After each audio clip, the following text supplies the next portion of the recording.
ان میں یہ current account یا ٹریڈ کا سرپلس ہونا یہ کوئی ضروری نہیں کہ یہ کوئی اچھی بات ہے، کیونکہ ہمیں باہر سے مشینری چاہیے، ہمیں انڈسٹریل را مٹیریل چاہیے، بہت ساری چیزیں ہمیں باہر سے چاہیے ہوتی ہیں، اور سوال یہ ہے کہ وہی ایکسپورٹ جن کو آپ بڑھانے چلے ہیں ان کے لیے بھی کچھ چیزیں باہر سے آنی ہوتی ہیں، ان کے بھی ان پٹ کچھ باہر سے آنے ہوتے ہیں۔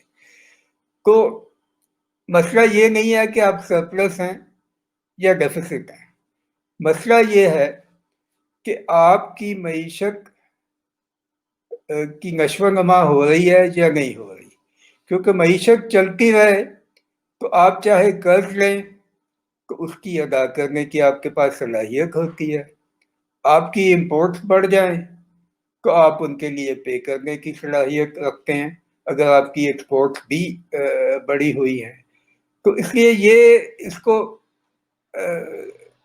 یہ کوئی قابل فخر بات نہیں ہے ڈیولپنگ کنٹریز کے لیے کہ جی ہمارا یہ سرپلس ہے، اور یہ دیکھیں گے کہ یہ سرپلس رہے گا بھی نہیں، جیسے ہی معیشت کا پہیہ چلے گا،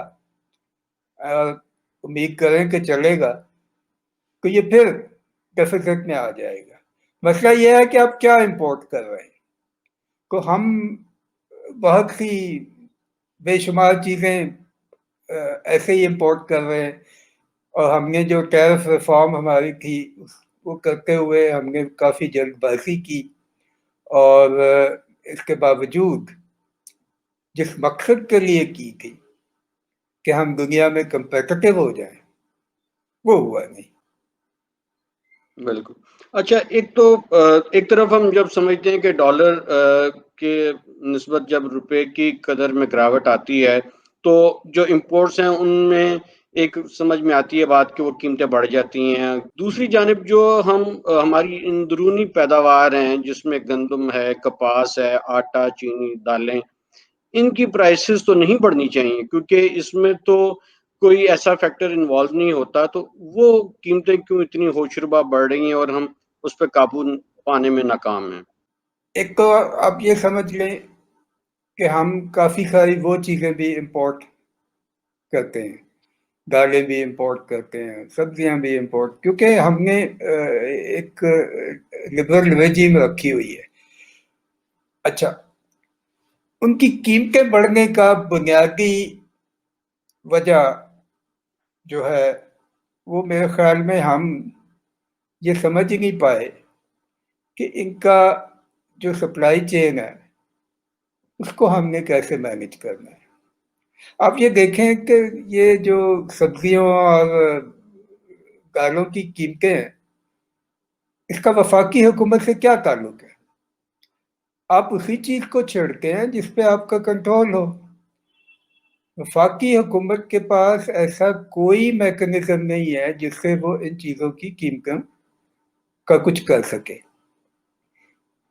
اگر سپلائی چین کی طرف سے پرابلم ہے، ہورڈنگ ہو رہی ہے، یا یہ کہ لوگ کچھ اسپیکولیشن کر رہے ہیں، یا یہ کہ مڈل مین کچھ گڑبڑ کر رہے ہیں، یا یہ کہ ویسے ہی کوئی ٹرانسپورٹ باٹل نیک آ گئی ہے، تو یہ کس نے ٹھیک کرنی ہے؟ یہ صوبے نے کرنی ہے، اور 18ویں ترمیم کے بعد تو بالکل سب کچھ ہی یہ صوبے کے پاس ہے۔ یہ جس اشاریے کی میں نے بات کی 55 اشیاء جس میں ہے، اس میں سے 50 چیزیں پہ وفاقی حکومت کا کوئی کنٹرول نہیں۔ تو یہ اچھا، اب پھر اگر یہ ڈسٹرکٹ لیول پہ کوئی حکومتیں ہوں تو وہ بھی ان معاملات کو دیکھ سکتی ہیں۔ تو ایک تو یہ ہے کہ اگر سپلائی کی طرف سے، اور ان چیزوں میں زیادہ تر سپلائی کی طرف سے ہی مسائل ہیں۔ آپ یہ دیکھیں کہ یہ ہم نے جو اسٹیٹ بینک نے پالیسی ریٹ بڑھانا شروع کیا ہوا ہے انفلیشن کم کرنے کے لیے، وہ تو اس لیے ہوتا ہے کہ ملک میں یہ روپے پیسے کی بہت ریل پیل ہو جائے اور چیزوں کی کمی ہو جائے۔ وہ انفلیشن جسے کور انفلیشن کہتے ہیں وہ تو کوئی اتنی زیادہ نہیں تھی، ان چیزوں کی قیمتیں بڑھی۔ اچھا، ایک تو یہ ایڈمنسٹریٹو معاملات ہیں، سپلائی چین کے معاملات۔ دوسرا یہ ہے کہ وفاقی حکومت کے کنٹرول میں ہے یوٹیلٹی پرائسز. تو وہ جو ان چیزوں کو اوپر نیچے کرتے رہتے ہیں، تو یہ ساری چیزیں جو ہیں ان کا انحصار ہے ٹرانسپورٹ پر. تو فیول کی قیمت بڑھے گی تو وہ باقی سب کی بڑھا دیتے ہیں. یہ الگ بات ہے کہ فیول کی قیمت کم ہو تو وہ قیمتیں نہیں بڑھاتے. یہ بھی لوکل ایڈمنسٹریشن کا کام ہے دیکھنا کہ یہ کیوں ہوتا ہے.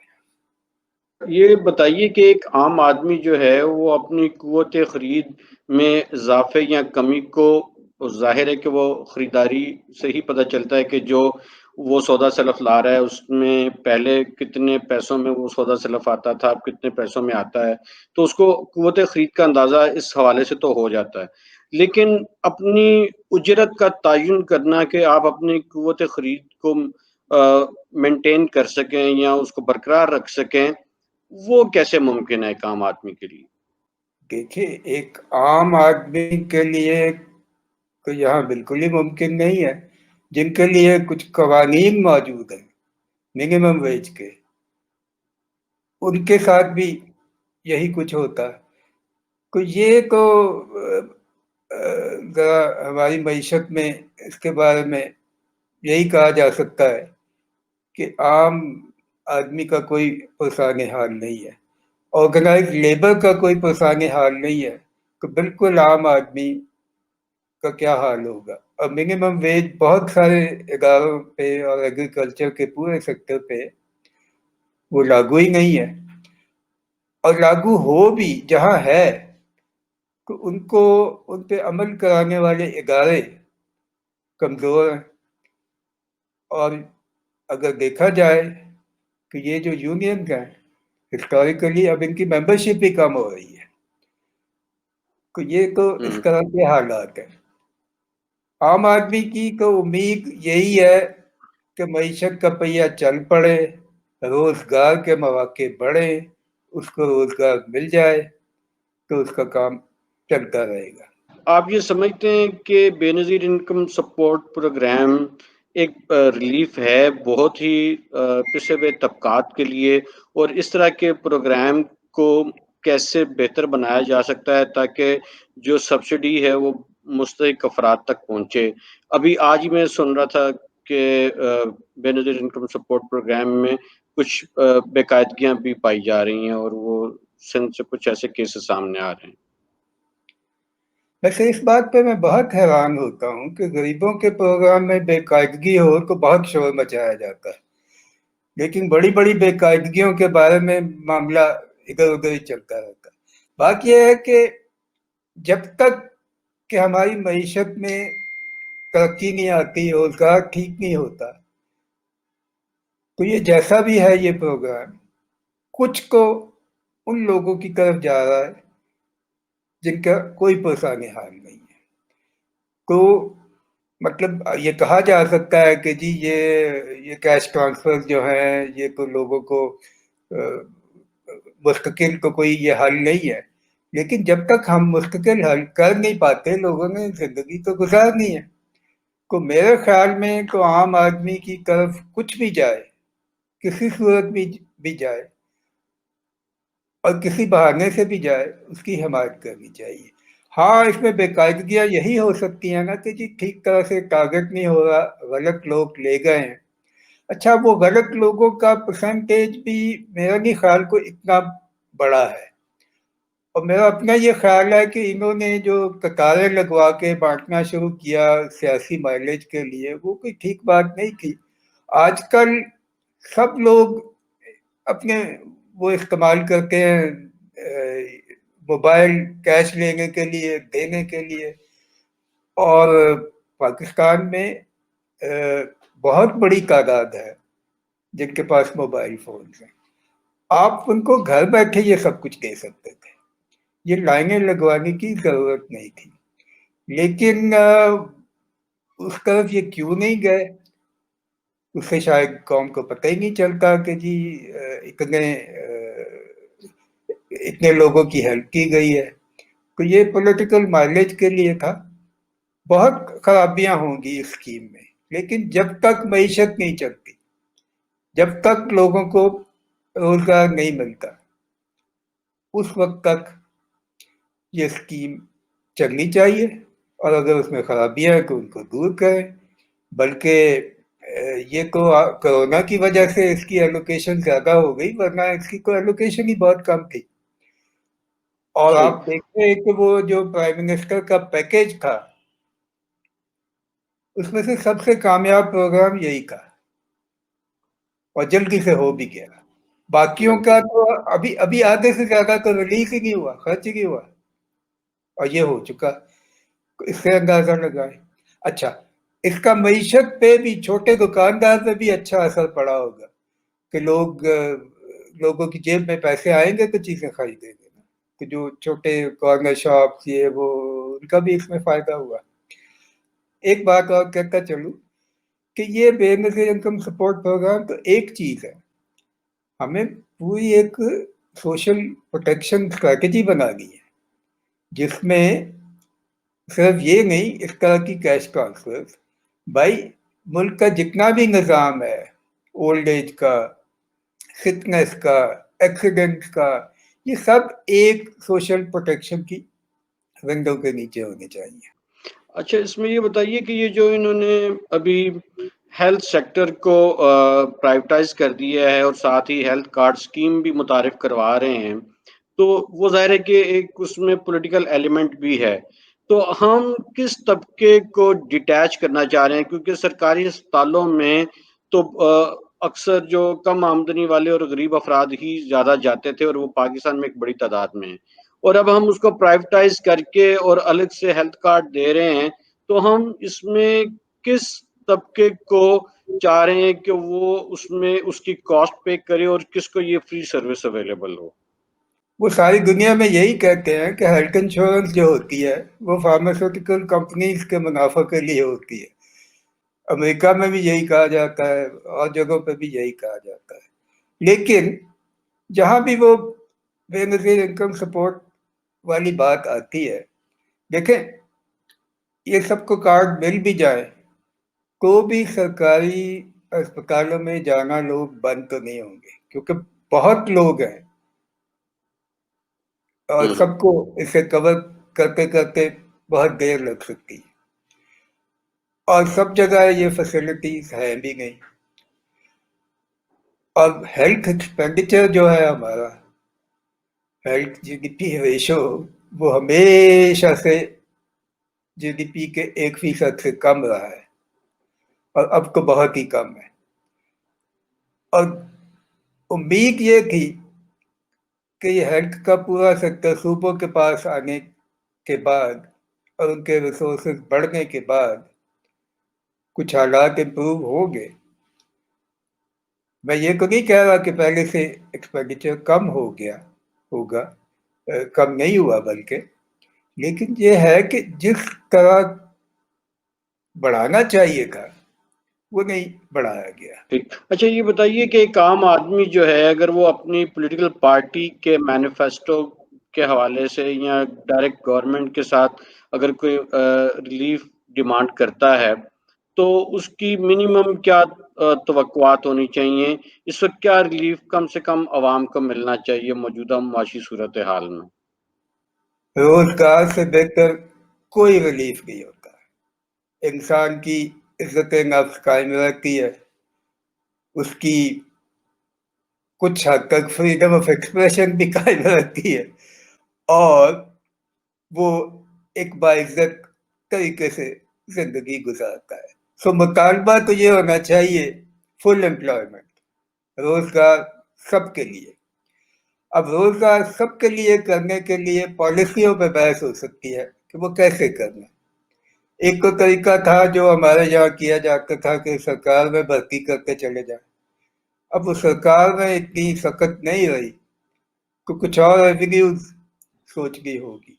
یہ جو کنسٹرکشن سیکٹر میں ایک پش گورنمنٹ کر رہی ہے، اس کا مقصد تو یہی بتایا جاتا ہے کہ جی روزگار ملے گا اور اس سے بہت ساری انڈسٹریز چلتی ہے یہ وہ، لیکن اس کے علاوہ بھی بہت کچھ کرنے کی ضرورت ہے. اور میرے اپنے خیال میں زراعت پہ بہت توجہ دینے کی ضرورت ہے. تاکہ وہاں کے سارے لوگ کچھ نہ کچھ پروڈکٹیو چیز کر پائیں. اور زراعت سے میری مراد لائف اسٹاک بھی اس میں شامل ہے جس میں روزگار کے اچھے مواقع ہوتے ہیں. اچھا، آپ کیا سمجھتے ہیں کہ بھی جیسے بہت سارے سرکاری ملازمین تنخواہوں میں اضافے کے لیے باہر نکلے ہوئے ہیں، مظاہرے ہو رہے ہیں، تو کس حد تک آپ سمجھتے ہیں کہ اس وقت منیمم ویج ہماری جو خطے کے دوسرے ممالک ہیں اس حوالے سے کس لیول پہ لانے کی ضرورت ہے؟ ہمارے یہاں ایک لیونگ ویج کی بات کی جاتی ہے کہ وہ کتنی کچھ سال پہلے کچھ یہ پائلر کے لوگوں نے اور ڈاکٹر ناگیا وغیرہ نے مل کے وہ 25,000 کے قریب کیلکولیٹ کی تھی. اچھا، لیکن اب جو انفلیشن ہو گئی ہے، میرا اپنا اندازہ یہ ہے کہ 40,000 سے کم کی بات تو نہیں رہی. نہیں. اور ہماری منیمم ویج ہے 17,000 جو کسی کو ملتی ہے کسی کو نہیں ملتی ہے. اور خود سرکاری اداروں میں منیمم ویج نہیں ہے بہت جگہ پہ. وہ کہتے ہیں کہ جی دوسری سہولتیں بہت زیادہ ہیں انہیں، اس لیے وہ سب کو لگانا چاہیے.